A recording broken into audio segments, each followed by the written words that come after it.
ദേശീയപാത നിർമ്മാണം മന്നലാംകുന്ന് ചക്കോലയിൽ road, AKG road, Allameen road എന്നിവിടങ്ങളിൽ മഴക്കാലത്തുണ്ടാകുന്ന വെള്ളക്കെട്ട് പരിഹരിക്കാനായി കളക്ടറേറ്റിൽ യോഗം ചേർന്നു.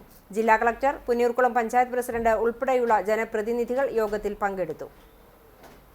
ദേശീയപാത നിർമ്മാണത്തിന്റെ ഭാഗമായി നിർമ്മിച്ച സർവീസ് റോഡിൽ നിന്ന് കൂടുതൽ മണ്ണെടുത്തതോടെ കൂടുതൽ താഴ്ചയിലായിരിക്കുകയാണ് പ്രദേശം.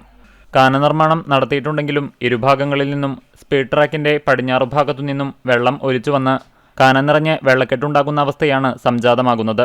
ഇതുമൂലം കഴിഞ്ഞ 2 വർഷമായി പ്രദേശത്തെ 50ഓളം വീട്ടുകാർ വലിയ ദുരിതത്തിലാണ്. നാട്ടുകാരുടെ പരാതിയുടെയും പ്രതിഷേധത്തെയും തുടർന്ന് പലപോം വഴികൾ തേടിയെങ്കിലും ഫലമുണ്ടായില്ല. ഈ സാഹചര്യത്തിൽ നിലവിലെ വാർഡ് മെമ്പറും പുന്നയൂർകുളം പഞ്ചായത്ത് വൈസ് പ്രസിഡന്റുമായ സൈനബ ഷുക്കൂറിന്റെ ഇടപെടലിനെ തുടർന്ന് പുന്നയൂർകുളം പഞ്ചായത്ത് പ്രസിഡന്റ് സ്ഥലം സന്ദർശിക്കുകയും തുടർ പ്രവൃത്തികൾക്കായി കളക്ടറുമായി ചർച്ച ഒരുക്കുകയുമായിരുന്നു. വ്യാഴാഴ്ച കളക്ടറുമായി നടത്തിയ ചർച്ചയിൽ പഞ്ചായത്ത് പ്രസിഡന്റ് ഹസൻ തളികശ്ശേരിക്ക് പുറമെ vice president Sainaba Shukkoor, block panchayat അംഗം സുബൈദ പാലക്കൽ, പഞ്ചായത്ത് സെക്രട്ടറി ശ്രീലത, മുൻ ബ്ലോക്ക് മെമ്പർ മന്നലാംകുന്ന് മുഹമ്മദ് ഉണ്ണി തുടങ്ങിയവർ സംബന്ധിച്ചു.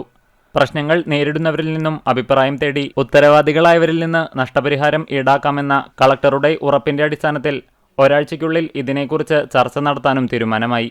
ഇതിന്റെ വിശദാംശങ്ങൾ റിപ്പോർട്ടായി കളക്ടർക്ക് കൈമാറുമെന്ന് പഞ്ചായത്ത് പ്രസിഡന്റ് അറിയിച്ചു.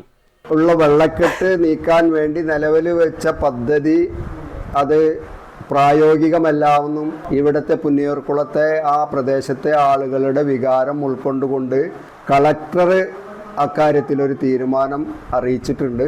ഈ പ്രശ്നങ്ങൾ അഭിമുഖീകരിക്കുന്ന ആളുകളിൽ നിന്ന് അഭിപ്രായം ആരാഞ്ഞുകൊണ്ട് പഞ്ചായത്ത് കമ്മിറ്റി തീരുമാനമെടുത്ത് ദേശീയപാത അധികൃതരെ കൊണ്ട് അത് ചെയ്ത് തരാമെന്നുള്ള ഒരു തീരുമാനമാണ് എടുത്തിട്ടുള്ളത്. അപ്പോൾ ഒരാഴ്ച പ്രായോഗികമായി നടപ്പിലാക്കുന്ന പദ്ധതികൾ ആ ഭാഗത്തു നിന്നുള്ള ആളുകളിൽ നിന്ന് ചർച്ച ചെയ്ത് ഒരു തീരുമാനത്തിൽ കമ്മിറ്റി എത്തും.